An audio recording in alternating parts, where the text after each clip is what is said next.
Good afternoon, NYC. You are listening to The Other Football on WNYU.org. Yeah, sometimes I just want to run it back twice. I like it so much. But thank you for tuning in this afternoon. What kind of a day is it today, Rohtas? It's beautiful. But I don't like today. Why? Because it's the day when all the snow is gonna melt, right? Right. In the Northeast, all the snow is gonna melt, and then it'll be cold tomorrow, and it'll all freeze, man. All day yesterday, man. That was like it's so difficult to go out. I'm trying to play some soccer. There are quality pitches around New York City that are being frozen over and unused right now. But we're not going to fret about that anymore because we're The Other Football, and we have too much Premier League soccer to talk about to even play. Oh, Rohtas. All right. I'm Justin Block. I'm joined by Rohtas. We're The Other Football once again. Thank you for tuning in. Today we're going to be going over, I guess, top four stuff, really. Right. We went over a bunch of top four stuff last week. Last week. But there's been some movement on both sides of the table, and we'll get to that. But Rohtas, you want to start us off with our favorite segment? We're gonna bring it a little early this week, guys. Right. Has Paul Lambert been sacked yet? And I think we did briefly touch on it. We did, and unless you've been living under a rock, you know that Paul Lambert, the former manager of Aston Villa, he's gone away. Aston Villa, the club that has famously scored like no goals this season. Right, they finally got one.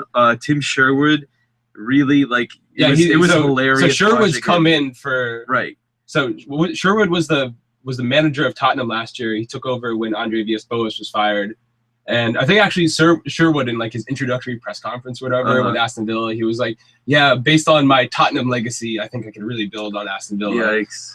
What legacy are you talking about? You spent a half season managing Tottenham like you were a fan. I know. He reacted like a fan after the game. He did. Victor Moses getting that 90th minute penalty to break their hearts, and he was just like, why? He was literally just that expression on his face. They actually scored a goal. Yeah, so now Aston Villa are miraculously up to 13 goals scored this season, and we've played 26 games. Wow. I honestly don't know how Aston Villa fans are like, how do they even go on? Right? It's like, oh, we're not scoring today. Let's hope for a 0-0 draw, right? Right? But really, for some reason, they're not even in last place. And we're going to talk about the man who is guiding the last place team in the Premiership right now, Rohtas. You want to talk about him? Nigel Pearson. Okay, so here's the deal with Nigel Pearson. Weird scenario. Here's the deal with Nigel Pearson, because now that Paul Lambert's been fired, we have to pick a new manager for our segment. Right. So should it be, has Nigel Pearson been sacked yet? And Nigel Pearson managing Leicester City? And it's like, technically he already has, but then they brought him back again. Right. I think a few weeks ago, they leaked that they were going to fire him. And then they fired him. And then they fired him, and then they unfired him and brought him back. How awkward is that? You're just like awkward. In the locker room, like, oh, hey, guys, I just got fired. You said your goodbyes to me, but I'm back. But do you think anybody was emotional that Nigel Pearson was gone? And then it's like, no. I mean, he's the man who's led this team to a Premier League high 16 losses. Right. Yeah, it's been tough on him. It's been a tough go. Mm-hmm. They've put in some encouraging performances. That 5-3 win against Manchester United will stand out for them this season. And I'm going to keep mentioning it until the day I die. Right. And again, win. Today they were a little unlucky to not come away with 3 points. Against Everton. Everton, the team that has yet to... Everton. We were just like waiting. We're waiting, still waiting. You said it so many times. We're just waiting for it to turn around. It'll turn around. Roberto will figure it out. But they won 4-1 in the Europa League, so that's all they care about. Here's the duality of this, though. Okay, so if Nigel Pearson is I guess now your nominee for the man who we think should take over Paul Lambert's steed as the man who's next likely to be sacked in the Premiership, I'm gonna go with the man who was opposite of his touchline today at Everton, Roberto Martinez. You're putting him on watch I'm now. Putting Roberto Martinez on watch. Where are you at, Roberto? Roberto, where are you at, man? Where are you, bro? Where are you at? Seriously, man. Because get it together. Because I look at Everton. They haven't won at home in their last 5 home games. Ugh. At home, yikes. their form guide goes like this. They lost against Stoke. They drew against Man City. They drew against West Brom. They drew against Liverpool. And today they drew against they look like bottom side Leicester City. They look like the Sunderland of the Premiership. Look at how many draws Sunderland has. Go, look at the table. Let's see. All right, Sunderland have 13 draws. Wow. Everton in second place with 10 draws. Okay, so that makes sense. But here's my shtick with Everton. So this was a team that coming into the year, and we've talked about this so many times, but it needs to be said again. They were expecting to finish or to at least be in contention for a European spot, whether that was Champions League or 5th place Europa League spot. That was their thing coming into the season. They finished in 5th last year. Right. We're looking to build on that. And we're now at a point where they've fallen so far from being a side of potential Champions League pedigree to a side that can't even take care of business at home against Leicester City. Champions League quality sides don't go down against bottom league sides at home. They don't. Right. And they don't need an own goal at the end to manage a draw. I agree with you. I think it's time to put him on watch. But if I had to play devil's advocate, Romelu Lukaku did net a hat trick midweek in the Europa League against BSC Young Boys, and if they can build on that and make a Europa League run, then that will be enough, I think, to keep Roberto around the longer they stay in the competition. Given Young Boys is a Swiss side, and Romelu Lukaku was tearing apart Swiss sides back when he was like 17. So right, exactly. This is good that Lukaku was able to get a shine in Europe, but he struggled in the Premiership. Yes, he has struggled this season. Absolutely. They've expected him to carry such a big load when you pay for that much, and again, you see the flashes, you see the skill is there. It's just, can he bring it on a consistent basis? And because he's just one of those. I think he's still raw. He's still got a lot of room to grow, and he's only 21. He's only 21, and he's carrying Everton. He is their leading goal scorer. Kevin Morales is also there, but again, another raw talent. We've talked about defensive issues and Leighton Baines and Seamus Coleman getting forward way too much. Right. So, and this is a side that it doesn't look like they're going to finish anywhere near a European and look at spot those 4 this draws. season. They finally shirted up defensively, and they still can't score. They can't score. So it doesn't even look like Everton's going to finish in the top half of the table this season. It doesn't look it. And that's going to mean a mass exodus at Goodison Park come the summertime. Kevin Morales has already talked about he's already looking for a next challenge. Romelu Lukaku may agitate for another move. Yeah, you never know. And this is a guy who Everton just paid £30 million for. And I was thinking while watching the match today, while Lukaku spurned chance after chance after chance and kept turning the ball over, I was thinking, man, would Everton have been better off saving the £30 million and reinvesting that throughout the squad, like Southampton did? For £30 million, you could have signed a Justin Tadic, a Graziano Pele, sign guys for depth. Everton weren't a deep squad to begin with, and they kind of put all their eggs in the Lukaku basket. He might be one for the future because he's still only 21, but how long is Lukaku going to stay around in this club? And it's like, where is the money going to come from now to spend? You're going to have to sell Ross Barkley, sell somebody for a big fee if you want to be able to spend, because I don't know how Everton's owners necessarily are. Are they willing to put more money into the club, the type of budget that they have to work with? So, it's going to be a very interesting off-season for them, and it will be make or break time. Where will Ross Barkley end up? Because I think Spurs or Liverpool, I think, is like somebody might come calling with a nice fat check. In the Premier League. Yeah, I don't think he's leaving England, but somebody will come with a big. You think we could see like a Wayne Rooney situation? They will put a hefty fee. Yes, not that much money, but enough. But enough to have Everton, have a board meeting and probably sell him. Right. Okay. So, I mean, this is disappointing for Everton because this was the one year that they couldn't afford to destabilize, and they really had to build on last year's success. And it's just all falling apart. It has.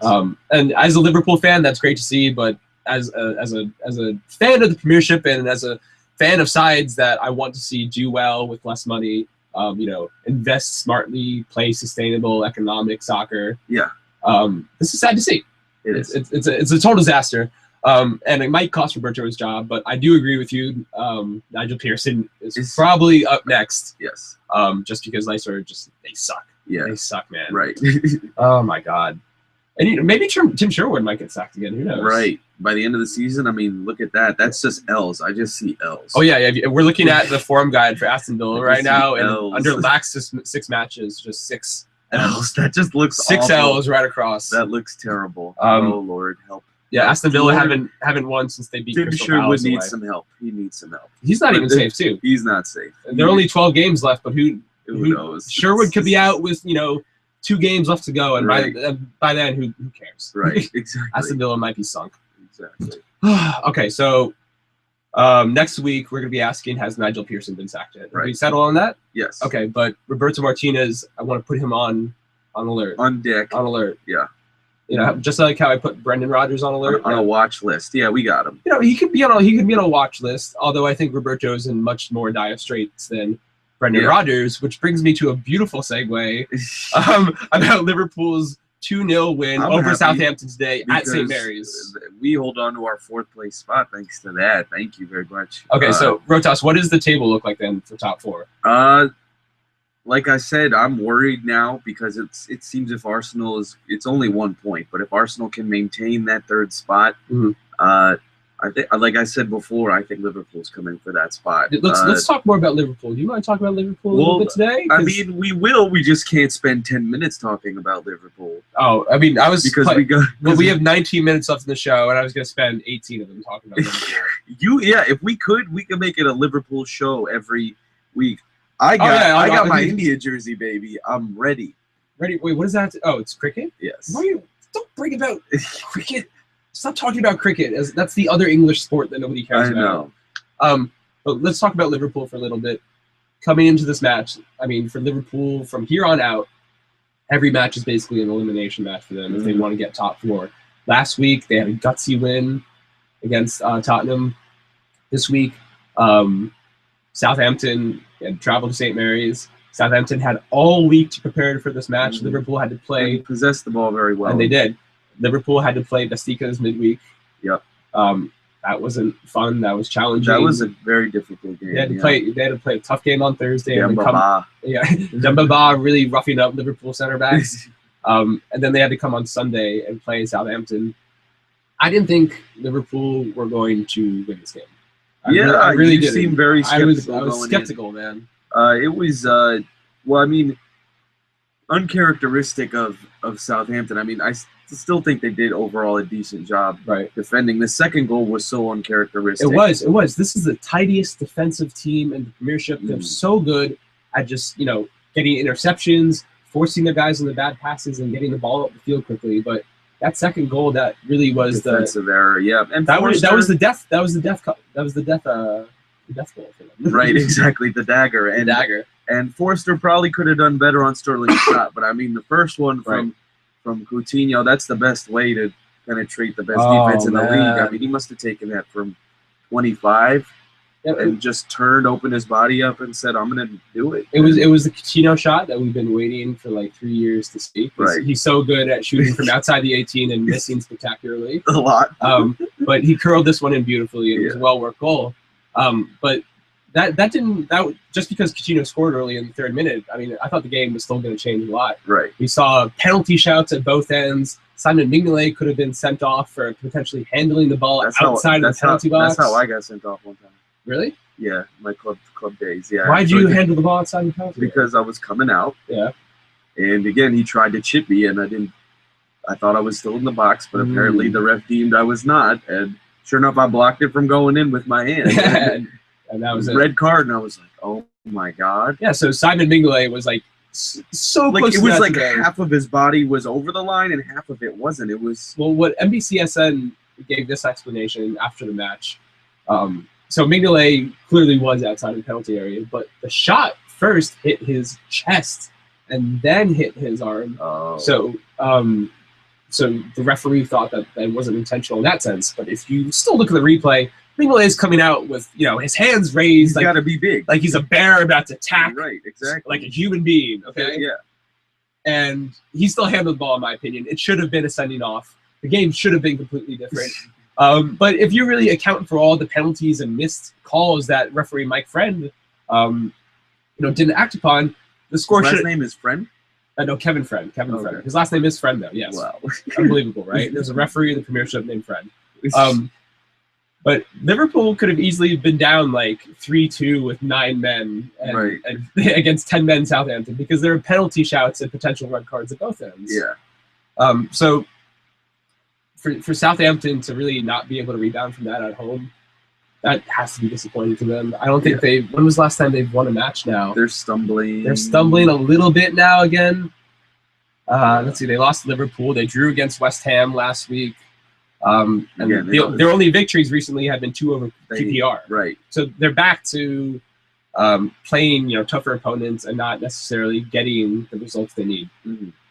We've seen with Southampton this season, they've beaten up handedly on the smaller guys, but against teams of their own class, they've struggled a little bit more. Mm-hmm. They did do well early in the season when they beat United and they beat when they were in second place. Yeah.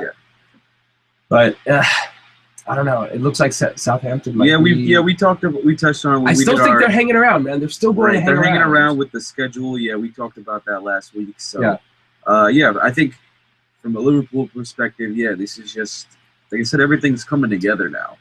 It is. Ooh, yes, it is. And Jordan Henderson, I think, is really upped his game this year. He's playing on a... Yeah, actually, talk a little bit more about Jordan Henderson, because I was talking with Stefan, a friend who was on last week, and he was telling me, like, I don't know what you guys really see in Jordan Henderson. Like, what is he right now? Like, what does he do? Can he get into the box? Does he defend more?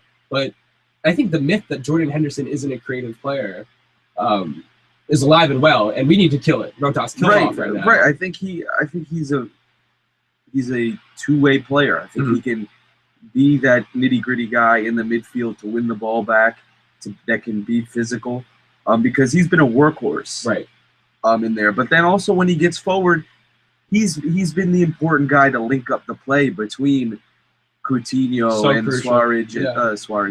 Sturridge and Sterling. He links that play. And anytime you have that holding midfielder that links the play, again, the engine of the team, so to speak.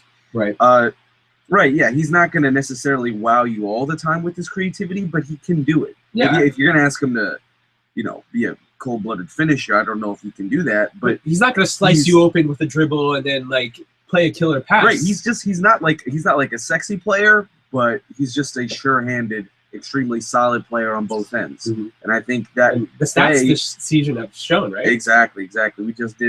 We were crunching the numbers on Squawka. That thing is amazing, Squawka. Squawka.com? Yeah, I mean, when it comes to football stats, that Squawka.com and WhoScored.com are my two go-tos. In terms of chances created and key passes, he was up there amongst the likes of Di Maria, Yaya Toure, Christian Eriksen, Coutinho. And he actually rates ahead of Coutinho in key passes and chances created this season. Believe it or not, guys. Right, exactly. So he's having himself a great year, and likely, I think, a great successor to Steven Gerrard when he does leave. Yeah. So I think Henderson really can fill in that number 8 role tactically. Maybe not the number 8 shirt of Liverpool. People will question how good of a leader he is after the Balotelli drama for midweek during the penalty. That was hilarious. That was so funny. I couldn't believe that. Yeah, but, I mean, if there's anything we learned from that, it's that Steven Gerrard should just shut up. Go to LA. God. Right? Oh, yeah. Yeah, so but it's coming together for Liverpool, like you said, and down the stretch they're still getting healthy. Daniel Sturridge rounding into fitness. Balotelli's now showing something. Right. I mean, this is probably the most dangerous team down the stretch out of all the top 4. They probably play their most important game of the season next week, 7 a.m. Manchester City. Oh man, that's going to be a massive match. But where is the fixture? Is it going to be at? It's gonna be at Anfield, so it'll be similar to last year's spring fixture at Anfield. Right. But Liverpool are riding high right now. I think they're unbeaten in the last 10 games. They've won 8 of their last 10. It's all coming together. They're getting points. They don't look like the side they were in the beginning of the season. They look closer to the side they were last year. And the fact that they were able to come off a win in Europe on Thursday and then play on Sunday at the level that they did today, hugely impressive. To me, that's the fact that they weren't even that prepared for it either. To me, it just speaks to the fact that these guys they have the confidence now to just go out when the ball gets rolled out on the pitch. Doesn't matter who they're playing. They feel like they can play with anyone right now. Yep. And they're creating and attacking like that. Mm-hmm. They're playing wonderful football at the moment. So yeah, that's Liverpool, but we still had movement at the top. We did. I think City obviously impressed, and again, now we're talking about another team that's going to make a final push. Pellegrini was confident earlier on in the season, like, we know we're going to be able to make a run at this thing. They looked impressive today. They were able to make their run last season too. Right, and you're looking at Silva back healthy, Dzeko back healthy, Aguero back healthy. They got Yaya Toure back, which we talked about him being the missing piece. They haven't won a game without him in the lineup. Wilfred Boney now you're adding him. Exactly. So they had the game over within 52 minutes. I mean, 5 goals in 52 minutes. It's pretty impressive on Newcastle City. Poor Newcastle. Newcastle United, excuse me. Yeah, just basically demolished them. And that's one of those games where you can just see, all right, we're going to come out here and we're better than you. When the big 4 teams do that and they win convincingly, it's just look at the gap in the quality. And yeah, they just looked really, really good today. Now it's now back-to-back wins for Man City by a total score of 9-1. Wow. So I think it's against Stoke and Newcastle. Full strength is scary. City full strength is scary, and I think City might have their swagger back now. Right. You know, last week we were talking about when we were playing the show whether we should just award Chelsea the title now. Right. I'm glad we held off on that because there's only a 5-point gap with 12 matches to go. That's very doable. Exactly. Very doable. Chelsea slipping up at Burnley. This was huge for City that they slipped up here. Yep. Ben Mee adding the goal from the corner. Nemanja Matic uncharacteristically seeing red and kind of just ended the game right there. Yeah. And still you'd think Chelsea could actually put something together with 10 men against Burnley. But yeah, I mean, when you have Eden Hazard, you can put something together against anyone. Exactly. So a crazy result overall for Chelsea. A game that they should not have lost. And this puts them on notice, and it says we can't slip up again. I still think this race is Chelsea's. I think the title is still Chelsea's. Right. But, you know, 5 points now. That's only 5 points, and as much as we want in the rearview mirror, as much as we want to really build up City right now, it's still important to remember that this is Jose Mourinho's Chelsea team. Right. For them to blow a 5-point gap, you know, with March coming up. In a few weeks, in 12 days. And who knows who knows how they do in the Champions League and all the other competitions. So, well, I think Champions League is going to be huge for City. I mean, they play this Tuesday, if I'm correct. And for City, I think even the Champions League might be a bigger priority for them because they've won the league now twice in 3 years, right? Yeah. And through all this investment, through the billions of pounds spent since the new ownership came in 2008, they just haven't been able to really make a run in the Champions League. And Pellegrini was brought in for that. Another league title would be great for City, and that's what they expect every year. But they need that deep Champions League run to really, really, you know, stamp their name as European giants. Absolutely. So, yeah, an interesting week at the top. Within the top 4. Let's actually, before we move on to the next segment, let's talk a little bit about Tottenham. Because they did draw West Ham today. Harry Kane had to score out of nowhere. Oh my God! Out of nowhere, 2 goals. If you're West Ham, I mean, that can't happen. You needed those 3 points. You absolutely needed them. Yeah, just 3 weeks ago, West Ham was dreaming about a Champions League run. Right, and now you're 5 points back. Instead of leaping over Tottenham in the table, you're now 5 points back behind them. That's a 7 points back in 4th place. So that's kind of it for West Ham, I would say. But Tottenham again. These Harry Kane goals need to stop because if it wasn't for these Harry Kane goals, these incredible Harry, I don't even know how to it was a penalty. Yeah, I know it was a penalty, but like they're coming out of just nowhere. Right. They're coming. I mean, this game was wrapped up, and Tottenham were all ready to drop the 3 points. I mean, it's similar to we still don't know how really good he is. Like we don't know how good he is, but it's similar to like the Jordan Ibe or Sterling. Sometimes guys don't know your moves, right? And he just looks confident now out there on the ball. A confident striker can cure all woes. It really can. And yeah, I think with Tottenham this season, we're kind of seeing like a mixture of like Harry Kane and Christian Eriksen combining to equal Gareth Bale's heroic they're making goal scoring exploits of 2 years ago. But now with the draw, Tottenham dropped down to 7th place. They're 3 points off the top? Mm-hmm. Oh no, 3 points off top 4. Liverpool leapfrogged them. I actually think Tottenham don't get back above 6th place this season. Yeah, I don't think they. I think they're going to remain in 7th. All those other teams are going to be. I mean, now that Liverpool have survived the Southampton test and have leapfrogged Tottenham, I can't see Tottenham coming back. Maybe Southampton drops down to 7th place by some series of unfortunate events. Yeah, but it looks like the top 4 is beginning to sift itself out. If anybody's trending down, it's United. After the awful all right, so loss this let's do weekend. some top 4 stock watch. We got Arsenal trending up. We got Liverpool trending up. We got Southampton trending down, I guess. Yeah. Tottenham kind of holding serve, and Manchester United definitely trending down. I mean, we were unbeaten in our last 19. Van Gaal comes out and makes a ridiculous statement. I think we're the best team in the league. And it's been much of the same this season. It's like when we play well, we create chances, we possess the ball, and nothing happens. It was the least amount of chances created among that top 5 that you just mentioned. Yeah. Not enough key passes. Still, the assist numbers are good, but I mean, just overall. And then when we get dominated, we find ways to win games. So it's been a strange season, and it just bothered me the way we lost that game to Swansea when they pretty much did nothing to win that game. Right. And they still won anyway. So it's pretty upsetting. I mean, they got a double over us. Can you believe that? A double over Manchester United. That's never happened in their history, obviously. Really? Yeah, they won the first game of the season 1-0. And then again. So they scored 2 goals against you guys for the first time ever. Yeah. No. I mean a double in the season. Oh, a league double. Yeah, right. Just how we did the double over Southampton. Right. Exactly. But I feel like this is kind of regression towards the mean, I would say, for United, where you guys do nothing all match and then somehow win. Now, Swansea didn't do anything all match. You guys didn't do anything either. Right. Like, Swansea just happened to take all 3 points.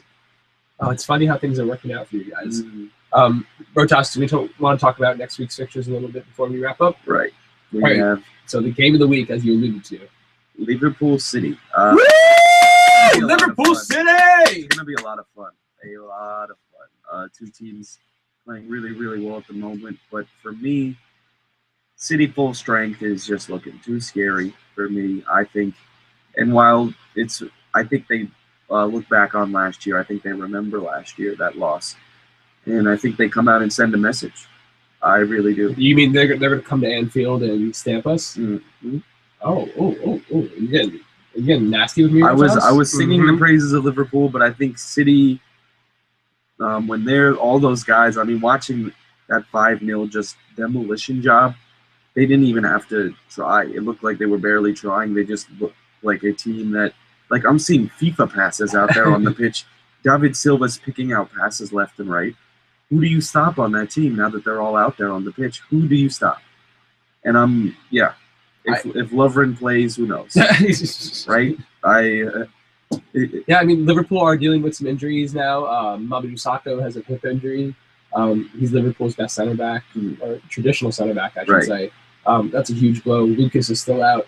I'm not sure if Liverpool with 3 at the back, still, they're gaining clean sheets, but I feel like they're still allowing, some threatening movements from players. That's scary. Right.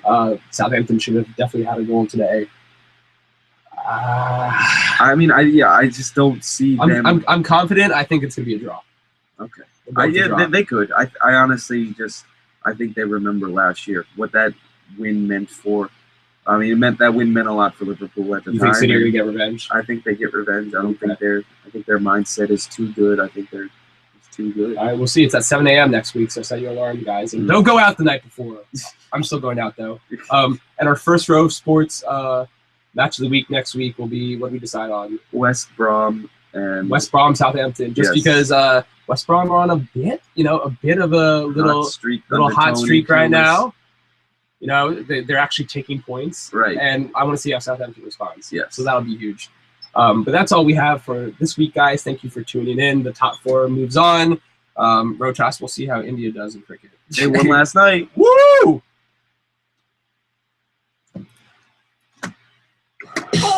Big Cliff Hawkins. Balotelli.